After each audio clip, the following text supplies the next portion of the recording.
Et sur vous tous les frères et sœurs, je vais faire une vidéo de réfutation destinée à Mahdi ibn Salah.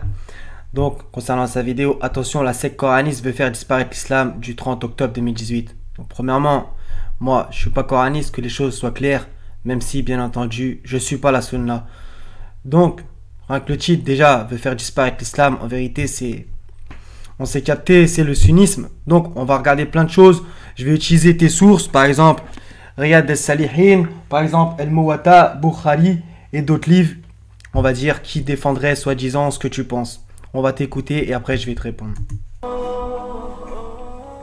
Et c'est pourquoi notre prophète alayhi salatu wassalam, nous a dit dans une tradition, rapportée par Al-Hakim, authentifiée par le Cheikh Al-Albani, Inni qad taraktu fikum shay'ayn lan tadillu ba'dahuma kitab Allah wa sunnati. Ils roulent leur langue pour vous faire croire que ça vient du livre. Je vais vous laisser deux choses. Vous n'allez pas vous égarer si vous vous accrochez à ces deux dernières, le Coran et ma tradition. Donc déjà, premièrement, tu utilises Al-Hakim. Donc déjà, c'est pas un des 6 Sahihin, donc un des 6 livres principaux. Ça, en vérité, tu le sais. Donc justement, tu as utilisé ce hadith rapporté par Al-Hakim. Moi, je vais te ramener dans Riyad al-Salihin, jusqu'à preuve du contraire. Tu sais très bien que Nawawi, c'est un sunnite et pas un chiite. Donc, à la page 104 au hadith 346. Je laisse après moi deux choses de grand poids. D'abord, le livre de Dieu, ne t'en déplaise, contenant la bonne direction et la lumière. Pratiquez ses enseignements et accrochez-vous à lui. Il exhorta alors les gens à respecter les enseignements du livre de Dieu et les poussa à l'aimer. Puis il leur dit, puis les membres de ma famille. D'accord? Ça, c'est rapporté selon qui? Selon Yazid ibn Habban, etc., etc. Et en vérité, rapporté par Muslim. Donc, Muslim, Bukhari, tu sais très bien que, on va dire que selon vous, ça a plus de poids que Al-Hakim. Tu sais très bien que ce hadith que tu as cité, Kitab Allah wa Sunnati, il n'est pas dans les 6. Tu le sais pertinemment, même s'il est dans d'autres recueils. D'accord? Donc, celui-là, le livre d'Allah et ma famille, il serait plus authentique selon vous. Mais bon, ça vous arrange pas, justement, tu vas en placer une pour les chiites, puisque vous aimez bien vous attaquer à eux, mais vous regardez pas, mais vous balayez pas devant votre porte. Le Coran est ma tradition. Alors d'aujourd'hui, il y a plein de sectes qui apparaissent. Bah vous, elle a apparu dès le départ, donc bon, tu vas m'excuser. Donc, on va ressortir un hadith dans Bukhari. Donc, c'est dans le tome 4, au hadith 5022. Tal-Hadi, j'interrogeais Abdullah ben Abi Awfa en lui disant, est-ce que le prophète avait fait un testament? Abdullah dit non. Je dis, comment donc a-t-on prescrit aux gens le testament? On leur donne l'ordre de l'observer sans que lui ne fasse un testament. Abdullah dit, il avait testé de suivre le livre d'Allah. D'accord? Ce genre de hadith, par contre, tu l'aimes pas trop, je pense. Plein de courants de pensée qui éloignent de ces deux choses-là. À l'exemple du coranisme, ces gens-là qui ne sont même pas musulmans et qui utilisent le credo, qui jouent sur la valeur du Coran. Qui joue sur la valeur du Coran, je crois que tu n'entends pas vraiment ce que tu dis. Comme les chiites ont joué sur la valeur de la famille du prophète, alayhi salatu wassalam. Ils ont joué sur la valeur de la famille du prophète, et c'est un devoir d'aimer la famille du prophète. Pour pouvoir décrédibiliser tous les compagnons. Ça, je suis obligé de prendre, entre guillemets, la défense des chiites, même si je suis pas chiite. Mais ça, c'est totalement faux ce que tu racontes. Ils décrédibilisent pas tous les compagnons. C'est vrai qu'il y en a plein qu'ils n'aiment pas, etc. Mais ça, c'est un mensonge que tu racontes. Donc toi, qui aimes beaucoup parler du Karin, etc., etc. Mais justement, mais c'est toi qui as atteint en vérité. Surah 18, verset 109. A'udhu billahi minash shaitanir rajim, bismillah. Vu que tu as un mépris pour le Coran, mais ça s'entend en vérité. Si la mer était une encre, entre parenthèses, pour écrire les paroles de mon Seigneur, certes la mer s'épuiserait avant que ne soient épuisées les paroles de mon Seigneur. Quand même, nous lui apporterions son équivalent comme renfort. Donc vu, tu es un menteur, un calomniateur, tu craches sur tout le monde, sans aucune preuve, pendant 5 minutes, tu vas pas sortir un verset coranique, tu vas essayer de défendre ta sunna par la sunna, c'est n'importe quoi ce que tu racontes. Moi, je vais utiliser ta sunna pour te montrer que tu es dans l'erreur. Sourate 26, versets 221 à 223. Vous apprendrai-je sur qui les diables descendent? Ils descendent sur tout calomniateur, pécheur. Ils tendent l'oreille, cependant la plupart d'eux sont des menteurs. Et vous avez les coranistes, et c'est pareil, mais c'est encore pire que les chiites. Parce que ils veulent décrédibiliser notre prophète, alayhi salatu wassalam. Donc vas-y, maintenant je vais te sortir des trucs de tes propres sources. Donc là on est dans Al-Muwatta. Et des hadiths comme ça, il y en a à gogo. Donc on va voir qui c'est qui tente de décrédibiliser qui. Selon Abu Huraira, le prophète a dit, soi-disant, n'a jamais dit que celui qui fait ses petites ablutions rejette l'eau qu'il a aspirée par les narines et que celui qui essuie ses excréments avec des pierres en emploie en nombre impair, d'accord? Donc là, qui c'est qui décrédibilise qui? On continue. Ça, c'était à la page 40. Dans l'édition Maison des Nours du Muwatta, volume 1. On continue. À la page 91, au 109 et 110 hadith. Les deux, ils sont pareils. Aïcha, soi-disant l'épouse du prophète, a dit: on amena au messager de Dieu, soi-disant, un enfant mâle qui urina sur les vêtements du prophète. Ce dernier demanda de l'eau et la fit simplement couler sur l'étoffe à l'endroit souillé. Et il y en a des tonnes. Comme le hadith où vous dites que Mohammed, il faisait, j'en perds les mots, il faisait ses besoins assis sur 2 briques, etc., etc. Le hadith avec Aïcha, 6 ans et 9 ans, etc. Qui c'est qui tente de décrédibiliser qui? Quand tu parcours les forums, quand tu vas sur les vidéos, qu'est-ce qui sort en général les gens? Bah des hadiths. Eux, il n'y a que le Coran qui compte, la Sunna, ils n'en tiennent pas compte. Donc ils ont réduit la mission du prophète à l'action de transmettre uniquement, c'est-à-dire pas d'aptitude à légiférer. Bon, on va regarder certains versets encore parce qu'en vérité, c'est grave. 43-36. Et quiconque s'aveugle du rappel du tout miséricordieux, nous lui désignons un diable qui devient son compagnon inséparable. Vu que tu parles sans cesse de Karine. 16-35. Et il y en a un tas. N'incombe-t-il au messager sinon de transmettre le message en toute clarté? Et il n'incombe au messager que de transmettre explicitement. Au messager, cependant, n'incombe que la transmission claire. Tu n'es chargé que de transmettre, etc., etc. Alors, bien entendu, il y a des versets où il y a écrit exposé. 605, c'est ainsi que nous expliquons les versets, c'est le Seigneur, et afin qu'ils disent tu as étudié, et afin de l'exposer clairement à des gens qui savent. Expose donc clairement ce qu'on t'a commandé, détourne-toi des associateurs, et etc. Nous avons fait descendre le Coran pour que tu exposes clairement aux gens ce qu'on a fait descendre pour eux, et afin qu'ils réfléchissent. Note bien ce pour eux, parce que ça aussi, ça va répondre à ce que tu as dit à un moment. Allah vous expose clairement les versets, et Allah est omniscient et sage, etc., etc. D'accord? Donc, on va continuer à t'écouter. Mais le prophète, le problème, T'as vu l'absus révélateur, le prophète, le problème. c'est que notre prophète, alayhi salatu wassalam, et ça ils le reconnaissent, c'est par lui que le Coran a été révélé. Et le prophète, il a dit des propos, celui de suivre sa tradition. Non, ça c'est ce que tu sors de tes hadiths justement. Tu peux pas utiliser les hadiths pour défendre les hadiths. Donc dans ce cas-là, tu vas à un procès et en fait c'est toute ta famille qui te juge. Bah ouais, mais ils risquent quand même de pas te juger normalement, d'accord? À moins que justement s'ils craignent Allah.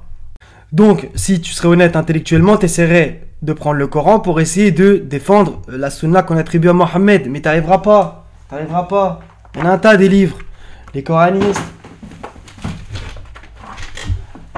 Celui-là. La sunna, la clé du paradis, etc. Avec des arguments mauvais, mais au moins, ces gens, ils ont quand même le mérite d'avoir sorti certains arguments, même s'ils détournent les versets, etc. Ils leur font dire ce qu'ils ne disent pas, etc. Mais toi, t'as même pas sorti un verset coranique pour défendre ta sunna. Parce que tu sais qu'en vérité, t'es dans l'erreur. Mais ça, c'est ton âme qui le sait. Donc on se trouve face à une contradiction. S'il provenait d'un autre qu'Allah, il s'y trouverait certes maintes contradictions. Et dans les hadiths, il y en a un tas des contradictions. Je t'ai sorti le hadith sur le fait qu'il a fait un testament. Mais dans d'autres hadiths, ça nous raconte que finalement, il n'a pas testé. Il n'a pas fait de testament. Si Allah subhanahu wa ta'ala a utilisé le prophète pour révéler sa parole, en l'occurrence le Coran, et que ce prophète-là nous dit de suivre sa tradition-là. Non, encore une fois, tu pars sur une base fausse. Tu utilises la sunna pour défendre la sunna. C'est pas légitime.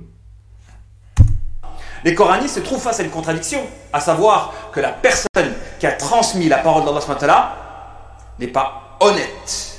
Ça, c'est ta bouche qui le dit. Personne n'a jamais dit ça. J'ai jamais entendu quelqu'un qui se revendique coraniste ou qu'on lui colle l'étiquette coraniste qui a dit que Mohammed est malhonnête. C'est grave ce que tu dis. Regarde, ben justement, c'est dénoncé.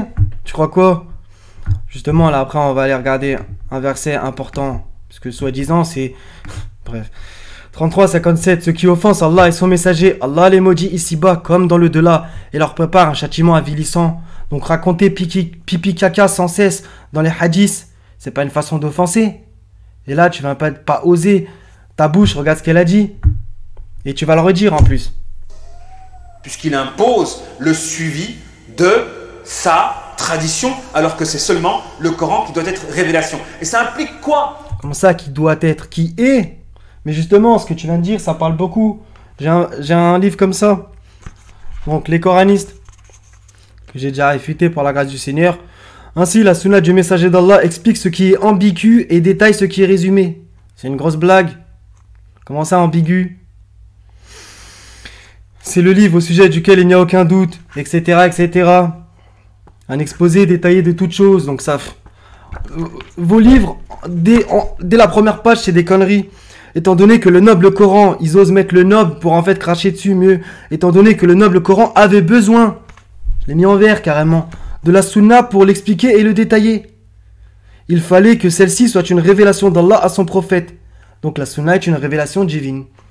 Selon vous, pour que l'explication et la teneur de celle-ci soient issues d'une même source et soient d'un même niveau. C'est pour cela que le Coran et la sunna prophétique proviennent d'un même foyer, celui de la révélation divine infaillible. D'accord? Infaillible. Donc là, après ce que je viens de te sortir, s'essuyer avec des pierres et que un enfant il a uriné sur les vêtements du prophète, ça c'est la révélation divine infaillible. Est-ce que c'est une blague? Quand Allah subhanahu wa ta'ala a donné une mission à quelqu'un de malhonnête. Ça c'est toi qui le dis. Normalement tu t'oserais même pas dire des choses comme ça en vérité. Ça implique que Allah subhanahu wa ta'ala ne devient plus crédible lui aussi. Tu vois, ça c'est un blasphème. Normalement je devrais quitter la vidéo. Faut pas que je m'assoie avec les gens comme toi. Et justement c'est ce que tu vas dire. Ça me dégoûte. Puisqu'il va utiliser quelqu'un qui va avoir un enseignement en parallèle du Coran qui s'oppose au Coran lui-même. Voilà la contradiction dans laquelle se trouvent ces coranistes. Ils insultent Allah, ils insultent le prophète. Donc là, en vérité, c'est... Même ton langage corporel, toi qui aimes bien faire tous ces délires, bah, ton langage corporel, il parle. Ils insultent le Coran par leur coranisme. C'est toi qui insultes tout le monde, en vérité. T'as insulté les chiites, les coranistes, t'as insulté le Seigneur, t'as insulté Mohammed. Et si tu savais vraiment, en vérité, ça se peut, tu les as lus, tes sources. Tu sais très bien. Ça insulte même Moïse, Ayoub, etc. Avec les hadiths sur l'hernie testiculaire, etc. Donc arrête un petit peu, s'il te plaît. Il te faut pas de la gueule des gens. Inversion accusatoire. Et ce sont des mécréants qui sont encore pires que les juifs et les chrétiens. Il est interdit de s'asseoir avec eux. C'est nous qui avons interdiction de nous asseoir avec toi. Parce que justement, normalement, toi, vu que tu patauges, mais c'est même pas dans les versets en vérité. Toi, tu patauges tout court. Tu fais de la brasse. Là, vu qu'il y a la 4e vague, soi-disant, t'es pas mal, là, t'es en avance. Et regardez, de manger leur nourriture et de se marier avec ces mécréants-là. Mais je te rassure, la plupart des... J'espère que les sœurs qui m'écoutent, je pense qu'elles ont pas du tout envie de se marier avec des mecs comme toi. T'es dans ton contrôle mental MK Ultra, dans ton aliénation. T'es totalement matrixé. Qui utilisent les croyants aux croyantes, les associateurs aux associatrices, les bons aux bonnes, les mauvais aux mauvaises. L'important, c'est la valeur du Coran. T'as vu comment tu dis avec mépris? Mais c'est pas honteux. Mais c'est pas honteux, sérieusement, de parler comme ça. Qui utilise l'important, c'est la valeur du Coran pour éloigner les gens du Coran. C'est vous, c'est ta secte qui a rendu les choses tortueuses. Comme les chiites. En fait, on approche une période et étroitement, il y a une étroite corrélation entre ces sectes et des troubles mentaux et le satanisme. Bon, on va voir qui c'est sataniste. Donc justement, Surah 2, verset 187, puis accomplissez le jeûne jusqu'à la nuit. Summa atimu siyam ila al-layl. Tu l'accomplis quand le jeûne? Ah bah, tu vas me dire que tu l'accomplis jusqu'au Maghreb. Ouais, mais le Maghreb, c'est pas la nuit. Donc qui contredit qui? Parce que ça vient de votre sunna, ça, de couper le ramadan au Maghreb. Donc là, en fait, si je comprends bien, le prophète, ça lui est révélé. Summa atimu siyam ila al-layl. Et vous, tes sources, tes savants, ils lui font dire qu'en vérité, lui, il aurait compris, c'est Maghreb. Donc ça peut pas être lui. Summa atimu siyam ila al-layl. Donc maintenant, vu que tu nous as traités de satanistes carrément, bah ouais, mais c'est pas de chance encore une fois. 31, 21, et quand on leur dit suivez ce qu'Allah a fait descendre, c'est ça? Ah non. Suivez ce qu'Allah a fait descendre, ils disent nous suivons plutôt ce sur quoi nous avons trouvé nos ancêtres. D'accord? Donc, du style ça,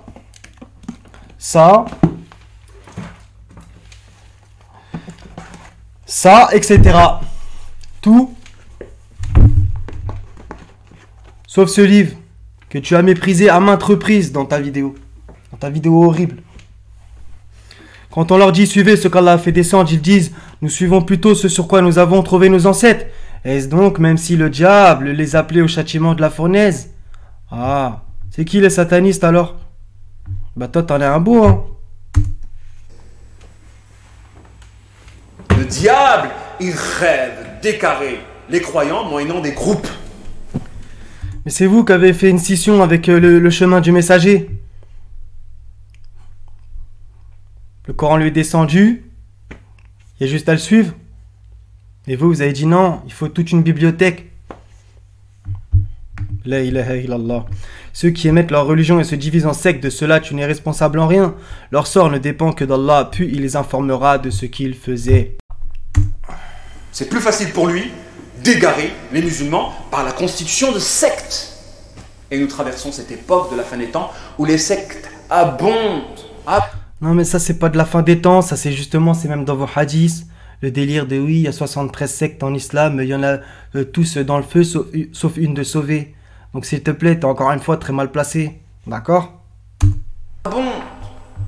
Et les gens se font arnaquer par la valeur du Coran. Oui, le Coran, il a de la valeur. Non, ça c'est encore un blasphème ce que tu dis. Heureusement, tu te rattrapes, mais bon. Encore faut-il le comprendre et le mettre en pratique d'une bonne manière. Bah ouais, mais qu'est-ce qu'ils ont dit, tes savants? Des gens plus haut placés que toi, hein, ils ont dit... Étant donné que le noble Coran avait besoin de la sunna pour l'expliquer et le détailler, il fallait que celle-ci soit une révélation d'Allah à son prophète. Attends. Je t'en retrouve un autre. Au passage, regarde ce que j'ai trouvé. Dans la sunna, la clé du paradis, ils ont été honnêtes intellectuellement à la page 32. Ici, justement, le hadith que tu as cité, rapporté par Al-Hakim. D'accord? Qu'est-ce qui est écrit en bas? Les trois versions que l'auteur a citées et que nous avons résumées ainsi, vu la ressemblance de leurs énoncés, sont toutes faibles. Donc, en plus de ça, tu utilises un hadith faible. Tu utilises un hadith daif. C'est interdit, selon vous? À la limite, il y en a qui préfèrent utiliser un hadith daif plutôt que leurs propres arguments à eux. Mais, un hadith daif, on fonde pas quelque chose là-dessus. D'accord? Faut que même, selon vous, ça soit authentifié. Encore une fois, comme d'habitude. Encore un autre hadith, à la page 15. Le prophète, soi-disant, avait au début de son ministère interdit de façon catégorique qu'on écrive quoi que ce soit de ses propos, par crainte que cela ne se confonde avec le Coran. C'est exactement ce qui se passe sans cesse. Les gens ils citent un hadith, ils ont l'impression qu'ils citent le Coran. Et ça, c'est dans Muslim, rapporté par Muslim. Toujours dans ce livre, à la page 60. L'intitulé, c'est... La sunna explique le Coran, déjà c'est un blasphème. Ayyub al-Sirtiani disait, si tu rapportes à quelqu'un une sunna et qu'il te dit laisse tomber cela et cite-nous un argument du Coran, sache alors que c'est un égaré. Vous imaginez quand même, hein? Al-Awzaï explique, cela émane du fait que la sunna explique le Coran alors que l'inverse est faux. J'ai même pas besoin de parler en vérité tellement c'est crade. Et ces gens-là se multiplient, il n'y a même pas besoin de prêcher. Et ça, c'est pas normal. Parce que la vérité implique des prédicateurs. Justement, j'en ai un petit verset pour toi. Sourate 28, verset 41. Nous films deux des dirigeants. En vérité, c'est le mot Aïmatan, donc des imams qui appellent les gens au feu. Et au jour de la résurrection, ils ne seront pas secourus. Pour que la vérité triomphe, il faut qu'il y ait des prédicateurs qui la font valoir. Mais la fausseté, non. La fausseté se propage sans prédicateur. C'est quoi c'est n'importe quoi ce que tu racontes en plus. Donc les médias, etc., ils font comment pour propager le faux? Bah, ils ont des chaînes télé et ça se propage comme une traînée de poudre. S'il y a personne qui dit quelque chose, comment tu veux que ça se propage? Non mais c'est incroyable ce que tu racontes. La vérité est venue, l'erreur a disparu, car l'erreur est destinée à disparaître. Donc des fois, oui, l'erreur, elle perdure. Ça veut pas dire que c'est une vérité. Et encore plus si t'es dans la majorité, comme c'est ton cas. Justement, c'est le cas de le dire. 616. Si tu obéis à la majorité de ceux qui sont sur la terre, ils t'écarteront du sentier d'Allah. Ils ne suivent que la conjecture et ne font que fabriquer des mensonges. Pour faire sortir des légumes et des fruits de la terre, tu dois travailler la terre. Mais les mauvaises herbes, il n'y a pas besoin que tu la travailles pour qu'elles viennent. Et ça, c'est un argument qui démontre. C'est n'importe quoi ce que tu racontes. Qu'est-ce que tu veux répondre à ça, sérieux? La fausseté de ce mouvement-là. Dans le sens où il se multiplie. Pourquoi? Parce que ça fait du bien à leur ego de se dire « Enfin, je peux justifier et légitimer ma non-pratique de la religion musulmane. » Ça en plus, c'est grave ce que tu racontes. Moi, je n'oserais jamais dire que les sunnites, ils prient pas ou autre. C'est grave ce que tu racontes. Tu connais... Ça, c'est une fameuse phrase que vous aimez bien dire. Est-ce que tu es dans le cœur des gens? Est-ce que tu es dans le cœur des gens? Tu es dans leur vie? Peut-être qu'ils prient plus que toi, les gens. Arrête un petit peu, c'est n'importe quoi ce que tu racontes. C'est grave. Même Jésus, face aux pharisiens, il n'a pas osé. On reconnaît un arbre à son fruit. Et tout arbre qui ne porte pas de bons fruits sera coupé et jeté au feu. Ma non-pratique de la religion musulmane, qui les pousse justement, en réalité, à se considérer équivalent au prophète, alayhi salatu wassalam. Parce que pour un coraniste, il n'y a pas de différence entre vous et le prophète. Vous êtes à égalité face au texte. C'est n'importe quoi, ça j'ai jamais entendu personne se prétendre à égalité. Mais c'est n'importe quoi ce que tu racontes. Ça c'est de la calomnie. C'est vraiment de la diffamation ce que tu racontes. Les gens ils ont jamais dit ça. Mais tu sais que même le diable il connaît la sunna d'Allah. Il dit encore, vois-tu celui que tu as honoré au-dessus de moi. Ça c'est Iblis qui dit ça. Si tu me donnais du répit jusqu'au jour de la résurrection, j'éprouverais certes sa descendance, excepté un petit nombre. Oh, le petit nombre. Et toi tu fais partie de quoi? De la majorité. Arrête un petit peu de te plaindre s'il te plaît, avec ta chaîne à 30 000 abonnés, quand les gens qui appellent au Coran seulement, sans suivre la sunna, ils ont 100 abonnés, 200, 1000 maximum. Il y a une poignée de gens. Vous êtes des millions rien qu'en France. Arrête un petit peu. C'est Carrefour qui se plaint de l'épicerie. Mais t'as pas honte un peu, sérieusement? Est-ce que t'as pas honte un peu? Vous êtes 1,5 milliard, alors arrête un peu de dire des conneries, s'il te plaît. Donc vous pouvez faire dire au texte tout ce que votre passion a envie de dire. Et donc... Ça aussi, je vais répondre, parce qu'en vérité, toi, t'as l'impression que le Coran, il est descendu que pour Mohammed. Ouais, mais encore une fois, t'es tout le temps en contradiction avec ce que dit le Seigneur.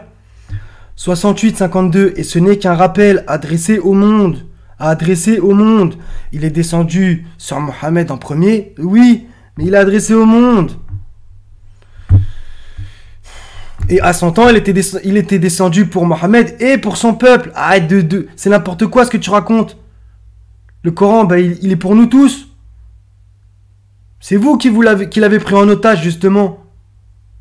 Vous l'êtes approprié. Mais en vérité, vous l'avez jeté derrière votre dos.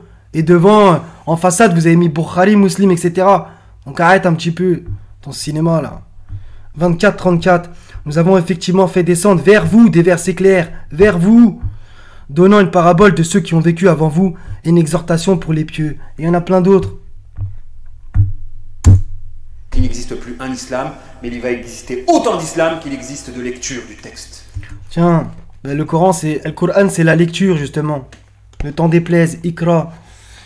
Donc justement, dans ce livre encore, à la page 90, regarde bien, écoute bien celui-là.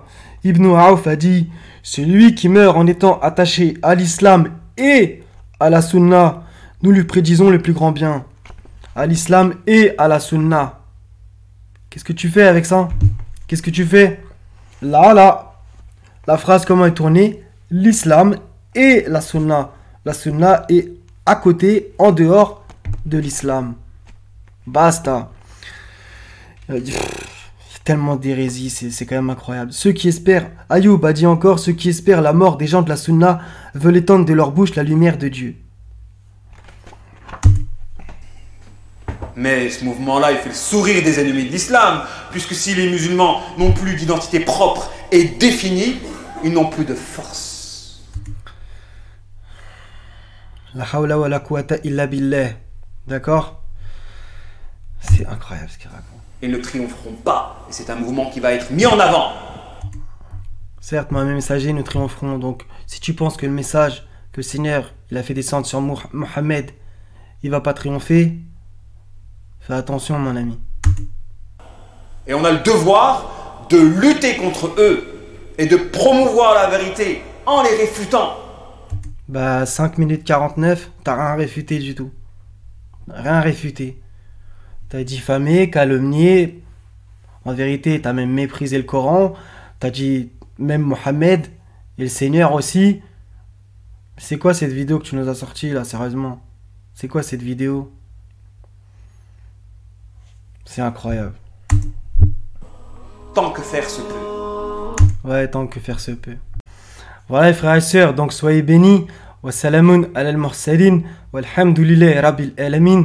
La ilaha illa hu al-hazizul hakim. Prenez soin de vous. Salam. À la prochaine, Inch'Allah ta'ala.